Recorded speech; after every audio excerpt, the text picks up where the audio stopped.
All right, I think we're working now. Here's Charles Moscowitz is here. I don't even know where I am at this point with all this technology. My guest is Jan Irvin. He is the Irvin. Irvin. Thank you, Jan. I'll get it right. Don't worry, I'm okay. Logos Media. He is a host there of his own program. And Jan recently sent me a manuscript on the Talmud that refutes a lot of the age-old, indeed ancient charges made by the Talmud that go back made against the Talmud. Made against the Talmud that go back really to, probably the codification of the Talmud in the 3rd century. Talk a little bit, Jan, about your process, how it is that you got involved in this issue, and what brought you to this incredible research, which I hope you publish as a book because it's very valuable. Well, let's see. Probably about 5 years ago, I came across these quotes. And at the time, I figured they were probably true. They had sort of citations connected with them. I had been meaning to fact check them for a number of years. Hadn't sat down to do it. I was just going to pick a random number. I do a lot of forensic type research and fact checking. And so I had planned to do that and just hadn't sat down and done it.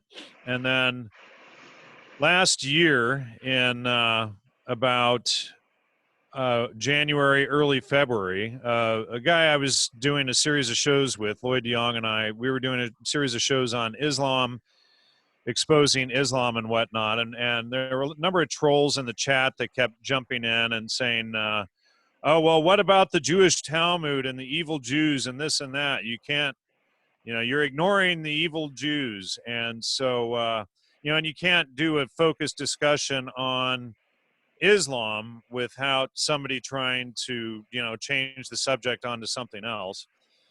And so last January, early February, we took a random handful of these quotes purported to be from the Talmud and decided to fact check them. It was probably like 6 or 10 of them. And there's, about 59, 60 of them that float around the internet the most heavily. And then you can find, others that float around there also. But so out of the main 60, I took 10 of these we took 10 of these and started fact checking them. And right away we noticed about a third of them were false. And so started digging around a lot more. And then it was probably February, March, April last year, I spent about a good solid month and a half every day laying out the quotes and just trying to organize them and get them in a place that made sense. So what I was doing is I would, put this stuff up on screen in a Word document, and then I would go into the Safari Online, which is the online version of the Jewish Talmud, and go there and then try to, find all of the original quotes and just place them with each of these quotes claimed to be from the Talmud. And so this took, quite a long time to accomplish. And then as I got them laid out, it appeared that about 75% of them were fakes. And so then at that point, I said, well, if this many are fake, where the heck are they coming from? And so, doing the series on Islam, decided to, at that point, I decided to start looking into the Islamic texts, the Quran, the Hadiths, the Sunnah, the Sharia laws, the reliance of the traveler, the Hinadea, all of this stuff. And so it took me, 2 months, almost 2 months to verify that the quotes were fakes within the Jewish Talmud. And it took me 2 days to verify about 75% of them within Islam, and that they were there in Islam. So, and the paper has gone through several name changes. It used to be called The Terrible Talmud versus the Cuddly Quran. And right now it's titled Judaism versus Islam, the Truth Exposed. But so then it was like, well, is there a bait and switch going on? So then the remainder of the quotes that I hadn't verified in the Talmud yet, the other 25%, I decided to focus on those, which is about 15 more, 14, 15 more. And then when it got down to it, there was only one out of the 60 or out of the 59 that ended up being true. And two out of the 60 were actually taken from the exact same passage and misconstrued. So I just, combine those two into one, just to so it wasn't so repetitive in the paper. But so it ended up that only 1.6% of these quotes were true, and the other 98.3 whatever percent were false. And then, and just to go into this for a minute, and I read this a bit ago, and this is our third time starting. So, as they say, third time's the charm. So let me see if I can find this thing here. Got to pull it up. Mm-hmm. So, okay, so I found one quote or citation claimed to be from the Talmud that was accurate out of 59. So that's 1.694% accuracy and 98.306% inaccuracy. And then I found 12 or 20.338% of the quotes that were taken from the Talmud text they were falsely claimed to be from the Talmud, but they were from other Jewish texts, and but they were still taken out of context. And out of those, 4 or 6.779% were entirely fabricated. And then out of the 59, another 15 or 25.423% of the quotes claimed to be from the Talmud were entirely fabricated. And, no reference like, these quotes that claim to be from David Libra, blah, blah, blah. These things were entire fabrications. And then, or 32 point, for 19 total that were fabrications, or 32.2%, or almost 1/3 total were complete fabrications. So then I started going on, because as a Christian, I thought this was really interesting. I bought into this stuff. We're doing this show on Islam. All these people, all these trolls, these GDL people, they're a hate terrorist group. They try to encourage people to go into synagogues and do shootings and stuff like that. They're sort of tied to the neo-Nazis and Islamists both.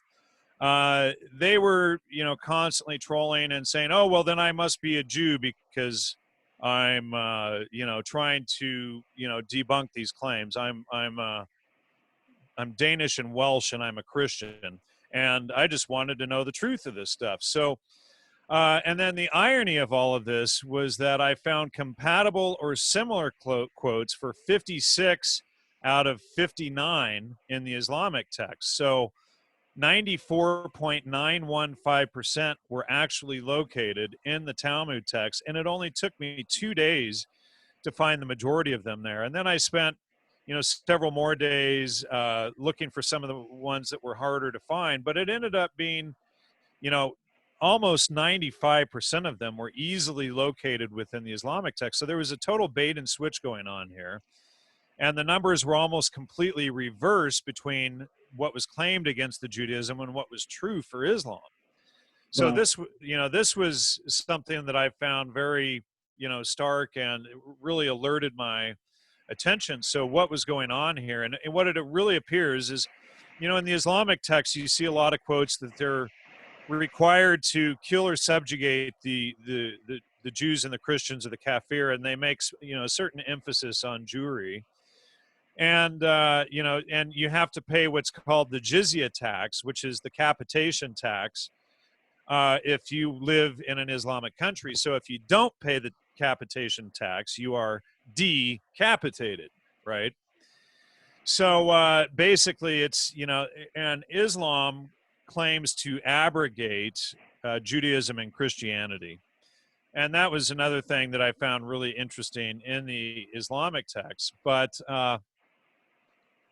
so all of this stuff ended up being in Islam. And, so that was a very startling realization, you know. And I don't know if I can share screen on yours. I can try here and show you Well, some of these. yes, but let me just comment briefly. I mean, what you're talking about then, if in fact this is the case, has to be viewed as maybe one of the greatest forgeries of modern history. I mean, you're saying that there were people who either were sympathetic to Islam, or they were Muslim, or they were just anti-Jewish, and they took Islamic texts and they subscribed it to the Talmud.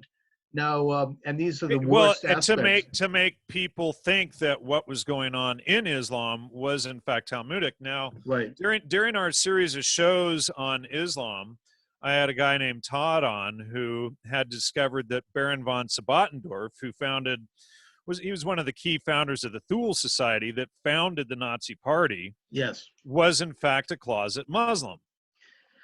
Well, let And me just so, comment. Can I comment on that also? I mean, it's not been proven that this was a document, but the so-called table talk of Hitler's conversations that were recorded by a journalist in 1943, he and the people sitting around the table spoke at length about not only their admiration for Islam, but their belief that the greatest tragedy in European history was the victory of Charles Martel in the Battle of Cartiers, where he stopped the Islamic advance through France.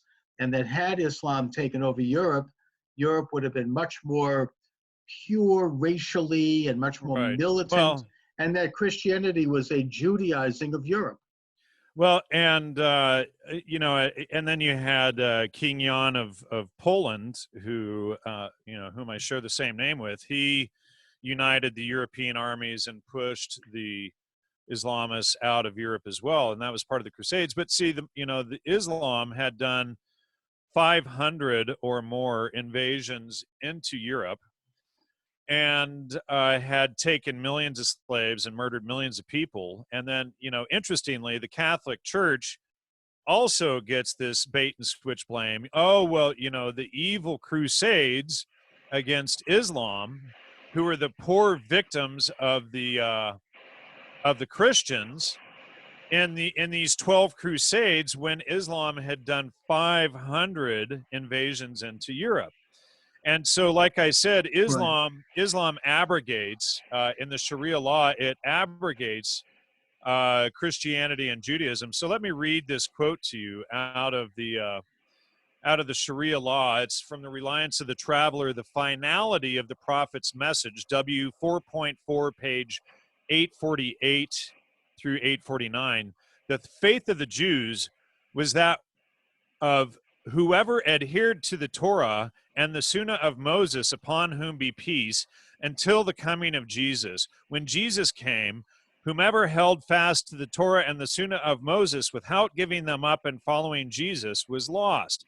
The faith of the Christians was whoever adhered to the evangel and precepts of Jesus. Their faith was valid and acceptable until the coming of Muhammad. Those of them who did not follow Muhammad and give up the Sunnah of Jesus and the Evangel were lost. The foregoing is not contradicted by the Hadith, and of course that's a circular argument because they're citing their own texts of what Muhammad said himself.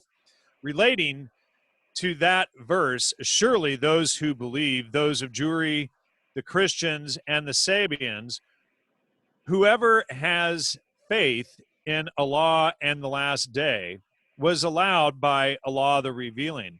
Whoever seeks a religion other than Islam will never have it accepted of him, and he will be of those who have truly failed in the hereafter. And that's from Quran 3:8-5. For the Hadith merely confirms that no one's way or spiritual works are acceptable until they conform to the sacred law of Muhammad. Now, for those of you who don't know, Muhammad was a mass murderer. He killed probably 800 to 3,000 people himself. He was into child marriage and whatnot. His youngest wife, Aisha, was 6 when they married, and she was 9 when they consummated the marriage, 9 years and a day old. You know, it's very in my Well, opinion, well, let me. psychopathic and warring. All right, yeah. And I always thought that there was something very odd and very strange about the charges that I've heard made by supposedly by Christians about the Talmud and the things that are in the Talmud, because it just didn't sound to me Well, like. and Let to me that just. Let me point, just. Yeah. let me just add to that point. We actually found a lot of people pretending to be Christians online who were spreading this stuff, who were closet Islamists. I did a show last March on Alex Jones discussing this very issue. Okay. No, and I think that it's something we could do a little history.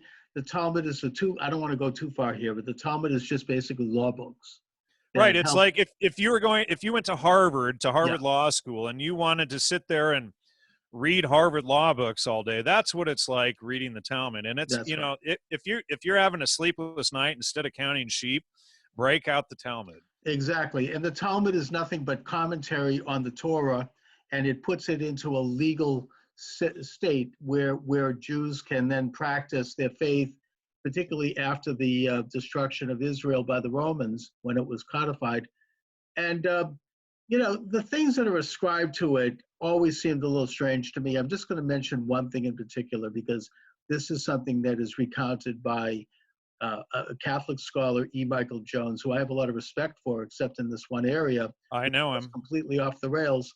And that is that he talks about how in the 7th century or 8th century, a Jewish apostate by the name of Nicholas Donin went to the Pope at the time and said, the Talmud says that Jesus is going to be burning in hell up to his neck in human excrement forever. And and I want you to destroy them.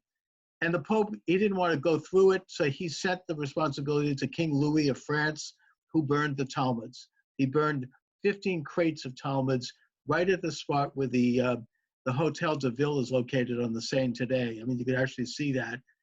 And that's when the whole smear against the Talmud began. And these things have never made sense to me. I mean, the Talmud doesn't talk about Jesus. The Talmud wasn't even written in a Christian country. It was written in Babylonia. Okay, so let me go into this, and in fact, I can share this on screen. And for those listening to your show who want a copy of this, what I'm doing is for those who make contributions of $10 or more to contact at logosmedia.com through PayPal, or you can do Cash App to $Logos Media, capital L, capital M. I will send that out to you if you include your email address. But let me share the screen here so I can show the audience some of this stuff. Now, I do have the exact citations for those. And so let's see here. I'm going to just share this screen. Sorry, we're going to get a little. Okay. All right, so here we go. All right, so this claim comes from Getting 57A. Says Jesus is being boiled in hot excrement. Jesus is in hell and is being punished by being boiled in semen. Christians boiled in dung. So hell is a Christian, not a Jewish concept. The part claiming Christians are boiled in dung does not exist. Furthermore, it was well known that Jesus mocked the Pharisees, a sin under their laws, for their pilpul mental masturbation over the law, and for their forgetting humanness in the process. Hence, Jesus fulfilled the prophecies of the New Covenant or New Testament. Notice also that Jesus is called a sinner who sought their well-being. But, so in this section, they're talking about, this goes back to Balaam from the Old Testament, from Numbers and Deuteronomy. Balaam said to them, you shall not seek their peace and their welfare for all these days, Deuteronomy 23:7. Balaam said to him, he is being cooked in boiling semen. So, so that what they do is they take these and then they misconstrue them. And what I did is, for each single passage, I connect it directly to the text in the Talmud. And for those of you who say, well, how do we know that the translation is correct? What you can do is you can open this in Chrome browser and just use Google Translate to translate the Hebrew right there for you again, so you can double check it yourself.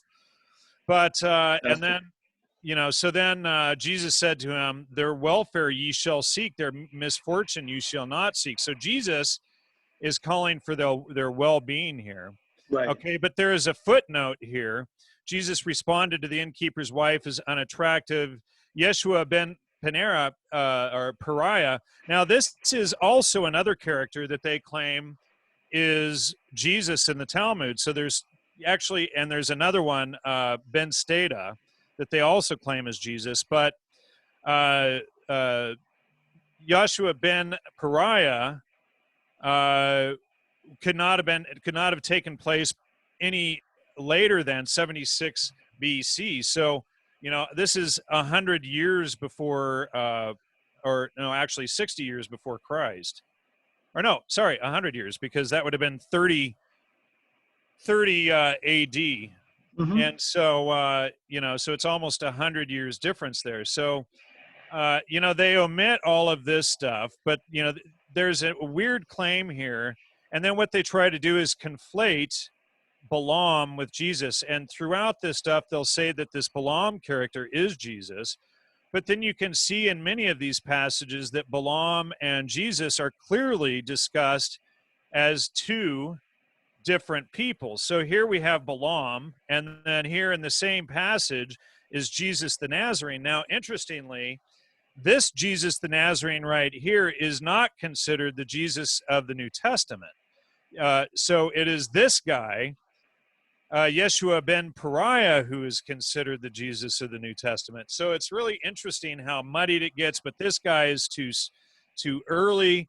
But, so we see, the several different characters here being claimed to be Jesus. Is it Ben Stata? Is it Yeshua ben Perea? Is it Balaam? And so all of these guys are constantly conflated. But, so Balaam was a false prophet who literally did divining with his penis and fornicated with jackasses.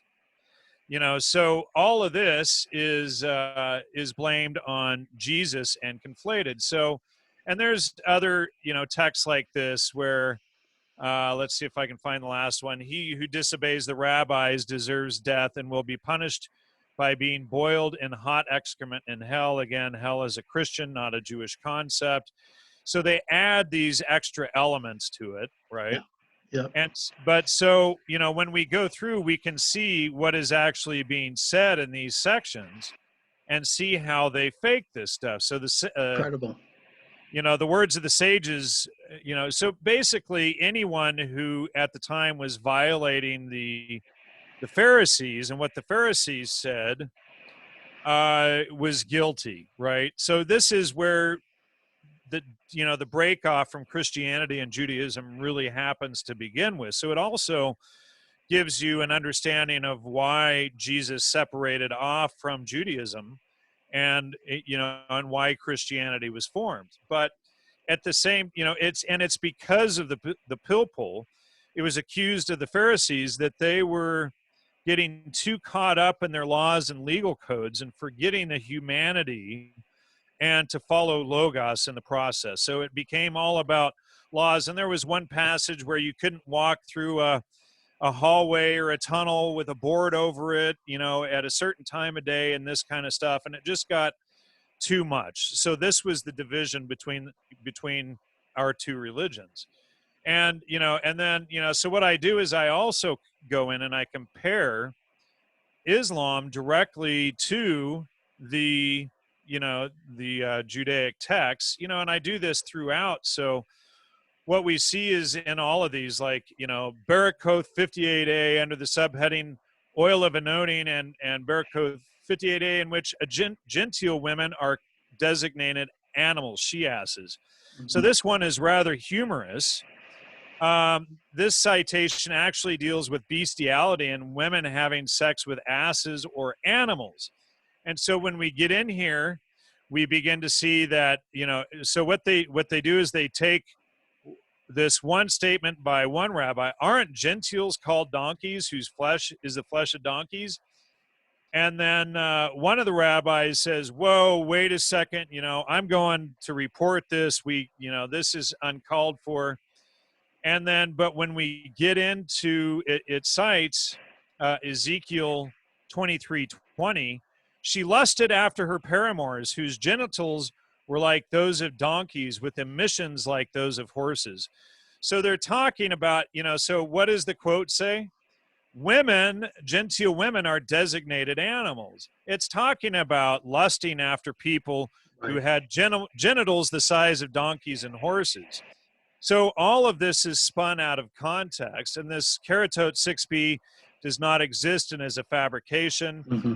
This Keratot deals with sin, keret or sin, and those whom are punished and prevented from heaven.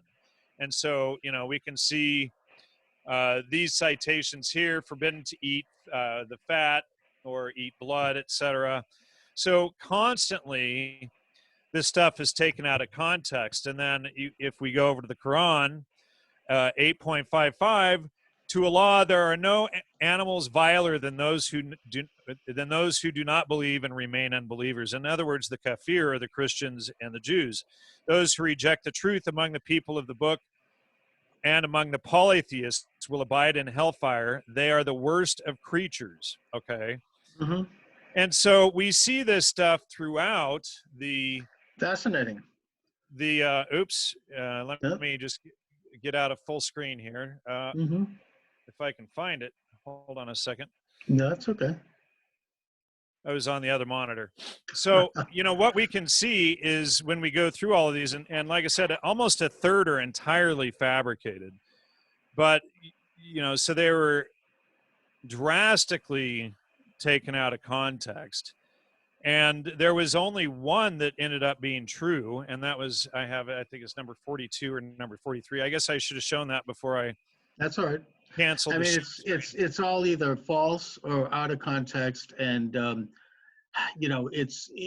yet I think that it fits neatly. Besides the possible Islamic angle of trying to attack and destroy Judaism, it also fits neatly into a Christian understanding of Judaism as after Jesus having become like a kind of basically a debating society without belief in God and without belief in Logos, which is also untrue, because yes, we have the legalistic element there, but the Talmud is just a law book, as you said, or a series of books. We do believe in God. We've been walking with God for thousands of years before Jesus. Correct. It's entirely consistent with Torah to have questions and to have debates, but it doesn't advocate anything that contradicts the Torah, which is the word of God. And then the only one that was true was Shabbat 116a. The Jews must destroy the books of the Christians. And that was the one that ended up being true. Now, the irony of all of this is the Christians go around saying the Talmud is the most evil book ever written, and every copy should be destroyed. Right. So, who destroyed whose books? And also, look, I mean, the bottom line is that there's some nasty things said in Christian doctrines, including the New Testament, about Jews, and that there were nasty things said in Jewish doctrines about Christianity and about Jesus, but not the Talmud. Most of the stuff that is said about Jesus was done in this book called the Book of Jesus, Jehu Toldot Yeshu, which is not Talmud. It's a very bad book. I'm not certainly going to deny that, but it was not part of the Jewish religion, and it did say things about Jesus that really should not have been said, certainly not by a Jew. So, the point I'm making here is that there was hard feelings. It was like a civil war. There was a breakdown of relation between the two faiths, and that there was some nasty stuff thrown on both sides in the very beginning. Yes. And the irony of all of this is that between the two religions, all high cultures are established.